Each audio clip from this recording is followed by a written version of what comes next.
अरुण लाखानी जर आरएसएसचे आहेत म्हणजे ते भाजपचेच आहेत. भविष्यात राष्ट्रवादी काँग्रेसचे कार्याध्यक्ष म्हणून त्यांची जबाबदारी टाकली जाईल. कोणावर?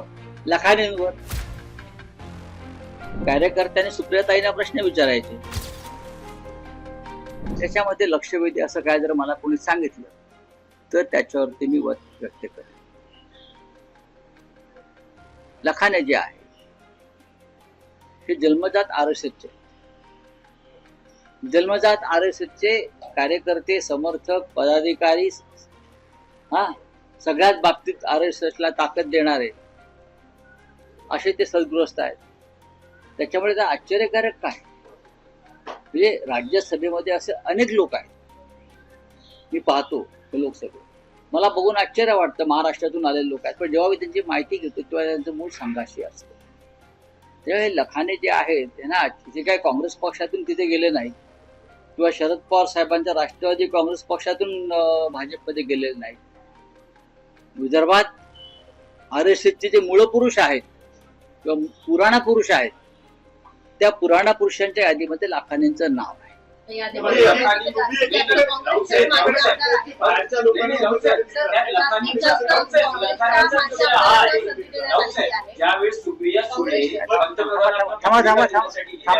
थांबा, त्यांचा प्रश्न आहे काय.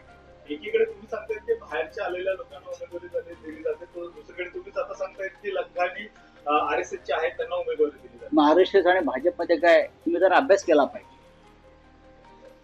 सामाजिक, राजकीय. आरएसएस आणि भाजप वेगळे आहेत का? प्रत्येक भाजपाचा मूळ माणूस आरएसएसचाच आहे ना.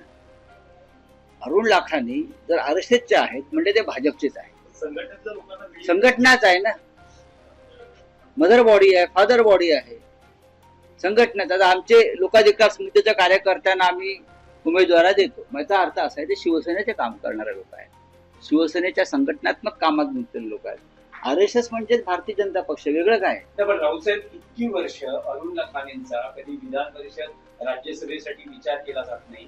सुप्रिया सुळे जेव्हा त्यांच्या मुलीच्या लग्नाची पत्रिका द्यायला पंतप्रधान नरेंद्र मोदींना भेटतात तेव्हा लखानी त्यांच्या बरोबर असतात आणि अचानक लखानी यांची उमेदवारी घोषित होते. बहुतेक भविष्यात राष्ट्रवादी काँग्रेसचे कार्याध्यक्ष म्हणून त्यांची जबाबदारी टाकली जाईल. कोणावर?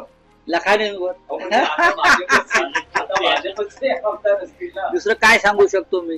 पण मग कार्यकर्त्यांनी काय करायचं? कार्यकर्त्यांनी काय करायचं, पण लखानींचा आणि आपला संबंध कुठे येतोय. लखानीला तिकीट भारतीय जनता पक्षाने दिलेलं आहे. पण विचारसरणी नावाचं एक विचारसरणीच आहे ना ती. नाही, दोन कुटुंबांमधला म्हणजे त्यांची पर्सनल गोष्ट असेल, पण अशा वेळेस कार्यकर्त्यांनी काय करायचं? कार्यकर्त्यांनी सुप्रियाताईंना प्रश्न विचारायचे आणि तुम्ही आम्हाला प्रश्न विचारायचे. याच्यामध्ये असं आहे की आयडिओलॉजिकल डिफरन्सेस हे 100% असतात आणि आहेत आणि टोकाचे आहेत. पण आता असं आहे की हा वेगळा विषय आहे ना. हे प्रश्न तुम्ही त्यांना विचारले पाहिजे, त्यांच्या कुटुंबाविषयी प्रश्न मी काय उत्तर देऊ तुम्हाला.